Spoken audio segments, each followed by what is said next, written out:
اپنے خونی رشتے اپنی انا کی وجہ سے قتل نہ کریں بھائی، ان کی قدر کر لیں، اپنی بہنوں کی قدر کریں، اپنے بھائیوں کی قدر کریں، اپنے چچا تایا خالہ ماموں جو بھی ہیں سب کی قدر کریں بھائی، وہ ہمارے خونی رشتے گئے۔ دنیاوی مال و دولت کے لیے بھائی اپنے خونی رشتے قربان نہ کریں یار، اپنا سٹیٹس بدل لو بھائی، یہ سٹیٹس صرف دنیا کا ہے، آخرت میں کچھ کام نہیں آنے والا بھائی، آخرت میں کچھ کام نہیں آنے والا یار۔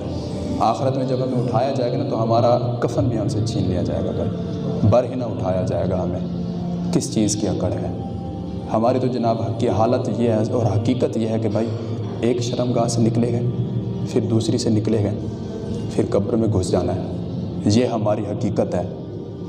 2 شرمگاہوں سے نکلا ہوا پانی، گندا پانی، پاک بھی نہیں گندا پانی، یہ ہماری حقیقت ہے۔ اور یہ لباس ہم پہن رہے ہیں کہ جناب ہم بچ جائیں، چھپ جائیں، یہ صرف دنیا میں ہے۔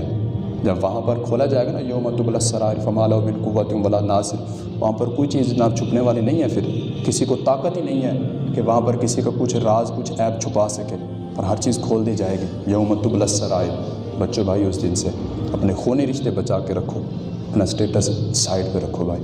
اللہ رب العزت ہم سب کو عمل کی توفیق عطا فرمائے، اور جتنے بھی احباب، ایک منٹ بات سنیں، جتنے بھی احباب ایک دوسرے سے ناراض ہیں، اپنے رشتہ داروں سے، اپنے بہن بھائیوں سے، ان سے بھائی صلح کر لیں۔ خالق کائنات ہمیں عمل کی توفیق عطا فرمائے۔ وما علیہ